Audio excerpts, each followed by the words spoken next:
আমাদের জান্নাত খুব সহজ ইনশাআল্লাহ, জাহান্নাম থেকে বাঁচাও খুব সহজ ইনশাআল্লাহ। চলুন তার আগে একটা হাদিস শুনি আমরা। আনাস বিন মালিক রাদিয়াল্লাহু তাআলা আনহু, রাসূলের খাদেম,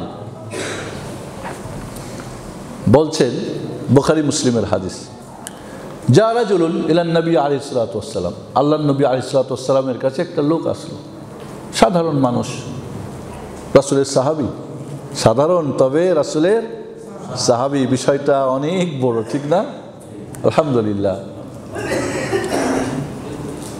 ফাকাল ইয়া রাসূলুল্লাহ মাতা সাআ, কিয়ামত কখন অনুষ্ঠিত হবে?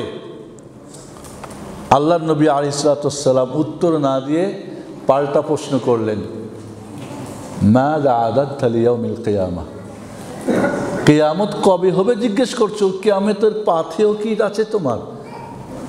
কিয়ামতের দিনের পাসপোর্ট, ভিসা, টিকিট সব আছে? কি আছে তোমার? কিয়ামতের দিনের জন্য কি প্রস্তুতি গ্রহণ করেছ? সেই কঠিন দিনে, যেই দিন সূর্যের তাপমাত্রা এত বেশি হবে, ৬,০০০ সেলসিয়াস ডিগ্রি হবে সূর্যের তাপ। এখন সূর্য আছে ৯,৩০,০০,০০০ দূরে, তাই এই যে একটু গরম বাড়ছে না, এসি ছাড়া শুরু করছেন না? আমরা সৌদি আরবে থাকি এবং আমি থাকি যেই জায়গাটায় সবচেয়ে বেশি গরম, ওই জায়গাটাতে, সৌদি আরবের আল আহসা বলে জায়গাটার নাম, আহসা হুকু, সবচেয়ে বেশি গরম, ৫৫ হলে আর খবর থাকে না। ৬,০০০ সেলসিয়াস ডিগ্রি তাপমাত্রা হবে, কারণ সূর্য মাত্র কয় মাইল? ১ মাইল দূরে। জাহান্নামের আগুন কত তাপ হবে জানেন আপনারা? ২,৮০,০০০। কারণ এই দুনিয়ার আগুনের সাথে আরো ৬৯ গুণ অ্যাড করা হবে, যোগ দেওয়া হবে, ৭০ গুণ তাপমাত্রা হবে আগুনের। এই দুনিয়ার আগুনকে তাপ দিয়ে দিয়ে দিয়ে দিয়ে দেখা গেছে সবচেয়ে যে তাপমাত্রা সহ্য করতে পারে এমন লোহার পাত ৭০ দিয়ে গুণ দিলে হয় ২,৮০,০০০। এগুলি কিন্তু মানুষের হিসাব, আল্লাহর হিসাব দেওয়া না আমাদের কাছে, একটা আনুমানিক হিসাব। আনুমানিক হিসাব করে সূর্যের তাপ হবে ৬,০০০ সেলসিয়াস ডিগ্রি। ঘামের সাগরে মানুষ সাঁতরাবে, আল্লাহর আরশে ছাড়া ছায়া থাকবে না।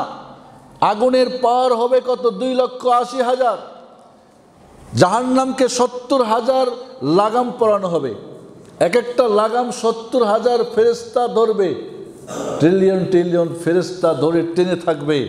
তারপরও তাকাদু তামাইয়াজু মিনাল গাইজ, রাগে জাহান্নাম ফেটে পড়বে, হংকার, লাহু জাফির লাহু শাহীদ, হংকার দিবে, চিৎকার দিবে।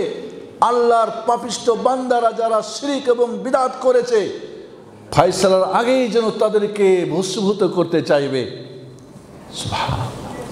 সেই কঠিন দিনে তুমি বাঁচার জন্যে কি প্রস্তুতি গ্রহণ করেছ? বেচারা বলে, লা সেই, কিচ্ছুই নাই, কিচ্ছুই নাই, ইল্লা আন্নানি উহিব্বুল্লাহ ওয়া রাসূলাহ, আমি আল্লাহ এবং তার রাসূলকে ভালোবাসি। আল্লাহকে ভালোবাসেন না? জোরে বলেন। রাসূলকে ভালোবাসেন না?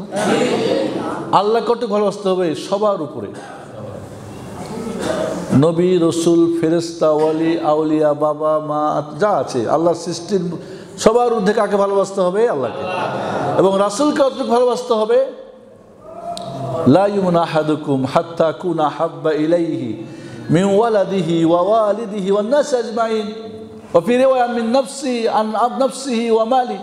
আপনার ধন সম্পদ, আত্মীয় স্বজন, পাড়া প্রতিবেশী, বাবা মা, ছেলে মেয়ে, বেবি বাচ্চা, সব কিছুর ঊর্ধ্বে মুহাম্মদুর রাসূলুল্লাহ সাল্লাল্লাহু আলাইহি ওয়াসাল্লামকে ভালোবাসতে হবে।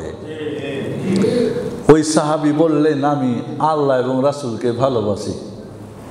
আল্লাহর হাবিব মুহাম্মদুর রাসূলুল্লাহ সাল্লাল্লাহু আলাইহি ওয়াসাল্লাম ঘোষণা দিলেন, আল মারউ মা মান আহাব, আল মারউ মা মান আহাব। যে যাকে দুনিয়ায় ভালোবাসে তার সঙ্গেই তার হাসর নাসর হবে, কিয়ামত হবে। আল্লাহু আকবার। আমরা আল্লাহকে ভালোবাসি, রাসূলকে ভালোবাসি, ফেরেশতাদেরকে ভালোবাসি, সাহাবায়ে কেরাম রাদিয়াল্লাহু আনহুকে ভালোবাসি, তাবিদেরকে ভালোবাসি, আইম্মায়ে কেরাম ইমাম আযম আবু হানিফা রাহমাতুল্লাহ আলাইহিকে ভালোবাসি, ইমাম মালিক, ইমাম শাফি, ইমাম আহমদ হাম্বল রাহিমাহুল্লাহ, ইমাম আবু ইউসুফ রাহিমাহুল্লাহ, ইমাম মুহাম্মদ শাইবানী, যত আইম্মায়ে কেরাম, যত আউলিয়া সকলকে ভালোবাসি না ভালোবাসি না? তাহলে এদের সাথে আমাদের হাসর হবে ইনশাআল্লাহ। এই মসজিদে আমরা একসঙ্গে নামাজ পড়ি, আমাদের ইমামকে, আমাদের খতিবকে, আমাদের আলেম ওলামা আউলিয়া, আমাদের পীর মাশায়েখকে আমরা ভালোবাসি না ভালোবাসি না? ইনশাআল্লাহ মহান রব্বুল আলামিন তাদের সাথেই আমাদের হাসরের ময়দানে এবং ইনশাআল্লাহ জান্নাতুল ফিরদাউসে আলে আমাদেরকে যেন কবুল করেন, আমিন। তাহলে আমরা ভালো মানুষের সাথে থাকবো। আনাস বিন মালিক রাদিয়াল্লাহু আনহু বলেন, মদিনায় ইসলাম কবুলের পরে, গ্রহণের পরে এই দিনের মতো মদিনাবাসীর আনন্দ আর কোনোদিন দেখা যায় নাই। কারণ সবাই আল্লাহকে ভালোবাসেন, সবাই রাসূলকে ভালোবাসেন, এবং উনি বলছেন আমি আল্লাহ রাসূলকে ভালোবাসি আলাইহিস সালাতু ওয়াসসালাম, আবু বকর রাদিয়াল্লাহু আনহুকে ভালোবাসি, ওমর রাদিয়াল্লাহু আনহুকে ভালোবাসি। আমি ছোট মানুষ, আমার আমল না থাকলেও এই ভালোবাসা দিয়ে তাদের সাথে রোজ হাসরের ময়দানে আমি থাকার আশা পোষণ করি, জান্নাতুল ফেরদাউসের আশা পোষণ করি। সুবহানাল্লাহ।